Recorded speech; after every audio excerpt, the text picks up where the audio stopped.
খালেদা জিয়াকে বাড়ি ছাড়া করতে গিয়ে এখন দেশ ছাড়া সাবেক প্রধানমন্ত্রী শেখ হাসিনা কেবলমাত্র ব্যক্তিগত আক্রোশে সুপরিকল্পিতভাবে মইনুল রোডের বাড়ি থেকে সাবেক প্রধানমন্ত্রী খালেদা জিয়াকে বের করে দেওয়া হয়েছিল। স্বামী সন্তান নিয়ে ৪০ বছর ধরে বসবাস করা বাড়ি থেকে বাস্তুচ্যুত হয়ে সেদিন গুলশান কার্যালয়ে অঝরে কেঁদেছিলেন খালেদা জিয়া। শেখ হাসিনা অবশ্য স্বীকার করেছিলেন খালেদা জিয়াকে ক্যান্টনমেন্ট থেকে বের করে দেওয়ার কথা। ঠিক কি ঘটেছিল সেদিন ফিরে দেখার চেষ্টা করেছেন মাইদুর রহমান রুবেল। কোথায় সরকার, কার কাছে আমি বিচার চাইব? সাবেক রাষ্ট্রপতি কিংবা সাবেক সেনা প্রধানের সহধর্মিনী নয়, বাংলাদেশের তিনবারের প্রধানমন্ত্রী তৎকালীন বিরোধী দলীয় নেত্রী খালেদা জিয়া। কি এমন ঘটেছিল যে এক কাপড়ে নিজ গৃহ থেকে অপমান অপদস্থ করে বের করে দেওয়া হয় তাকে? লজ্জায় অপমানে সংবাদ সম্মেলনে কান্নায় ভেঙে পড়েছিলেন খালেদা জিয়া। অথচ তারা মিথ্যা কথা বলছে যে আমি নিজে বাড়ি ছেড়ে বেরিয়ে এসেছি। এটা সম্পূর্ণ মিথ্যা কথা, বানোয়াট। তার এমন কান্নার পেছনের গল্প জানেন না তরুণ প্রজন্মের অনেকেই। এক যুগেরও বেশি সময় অর্থাৎ ১৪ বছর পার হলেও সেদিন কি ঘটেছিল তা অজানা জাতির কাছে।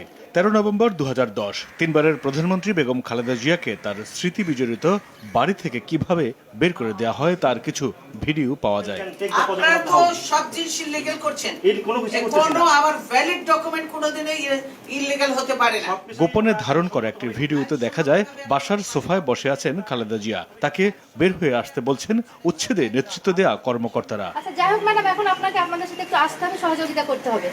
না, আমি এখন বের হব। আপনি কখন বের হবেন? খালেদা জিয়া সুপ্রিম কোর্টের আপিল শুনানি অবধি অপেক্ষা করতে বললেও সে কথা কানেই তোলেননি উচ্ছেদকারীরা। তারা 29 তারিখ ডেট দিয়েছে শুনানির জন্য। শুনানির জন্য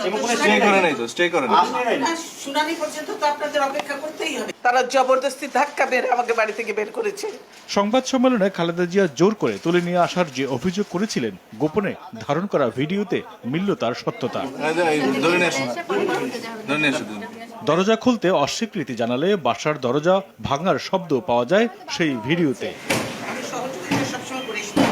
পরবর্তীতে গণমাধ্যমের যখন খালেদা জিয়ার বাসায় যাওয়ার অনুমতি মেলে তখন দেখা যায় শোবার ঘরের দরজার তালা লাগানোর জায়গাটি ভাঙা, বাড়ির মূল ফটকের সিটকিনিও ভাঙা। তবে সে বিষয়ে কোনো বক্তব্য পাওয়া যায়নি তৎকালীন দায়িত্বপ্রাপ্তদের। যদিও সংবাদ সম্মেলন করে তৎকালীন আইএসপিআর কর্মকর্তা খালেদা জিয়াকে বের করে দেওয়ার কথা অস্বীকার করে উল্টো তার উপরই দোষ চাপিয়েছিলেন। টেনে হিচড়ে বাড়ি থেকে বের করে দেয়া, দরজার তালা ভাঙা, এক কাপড়ে চলতে যেতে বাধ্য করা, নিকটাত্মীয়ের সাথে অসদাচরণ নিতান্তই অসত্য, বানোয়াট ও উদ্দেশ্য প্রণোদিত। তৎকালীন প্রধানমন্ত্রী শেখ হাসিনা যে পরিকল্পিতভাবে খালেদা জিয়াকে উচ্ছেদ করেছিল, পতনের আগের বছর লন্ডনে এক অনুষ্ঠানে তা স্বীকার করেন দাম্ভিকতার সাথেই। সেদিন প্রতিজ্ঞা করেছিলাম যে ওই ক্যান্টনমেন্টে বসবাস করতে হবে না, যেদিন সবাই বাইর করে দেবো। সেদিন খালেদা জিয়ার কান্নায় চোখের জল এসেছিল উপস্থিত নেতাকর্মী সহ দেশের অগণিত মানুষের। এর ১৪ বছর পর শেখ হাসিনার পরিণতি সবারই জানা।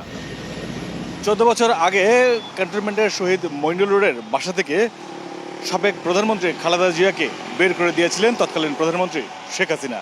গণভবনে বসে খালেদা জিয়ার সেই কান্নার ভিডিও হয়তো দেখে তিনি উপভোগ করছিলেন। কিন্তু ১৪ বছর পর ছাত্র জনতার অভ্যুত্থানের মুখে শুধু গণভবনই নয়, দেশ ছেড়ে পালিয়ে যেতে হয়েছে শেখ হাসিনাকে। কিন্তু তার পাশে দাঁড়ানোর তখন আর কেউ ছিল না।